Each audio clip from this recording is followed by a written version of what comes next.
പ്രഭാത ചിന്തയിലേക്ക് എല്ലാവർക്കും സ്വാഗതം. എൻ്റെ പ്രിയപ്പെട്ടവരെല്ലാം സുഖമായിട്ടിരിക്കുന്നല്ലോ അല്ലേ? പലരും ഇന്ന് ശപിക്കപ്പെട്ട അവസ്ഥയിൽ കഴിയുക മാത്രമല്ല ഈ ശാപത്തെ ഭയപ്പെടുന്നവരുമുണ്ട്.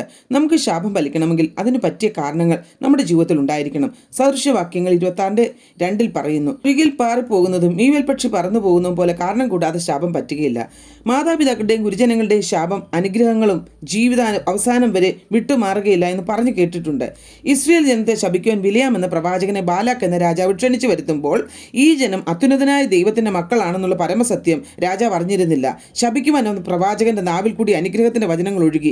ദൈവം ശപിക്കാത്തവനെ എങ്ങനെ ശപിക്കും? യഹോവ പ്രാകാത്തവനെ ഞാൻ എങ്ങനെ പ്രാകും?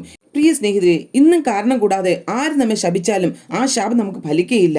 നമ്മുടെ ശാപത്തെ എതിർത്ത് നിൽക്കുന്നത് സ്വർഗത്തിലെ ദൈവമാണ്. നമ്മുടെ പാപങ്ങളെയും ശാപങ്ങളെയും അനുഗ്രഹമാക്കി പരിണമിപ്പിക്കുവാൻ കർത്താവിന് സാധിക്കും. ക്ഷീണിച്ച് മടുത്തു പോകാതിരിക്കാൻ സർവശക്തൻ ഇന്ന് പ്രഭാതത്തെ സഹായിക്കട്ടെ. God bless you all.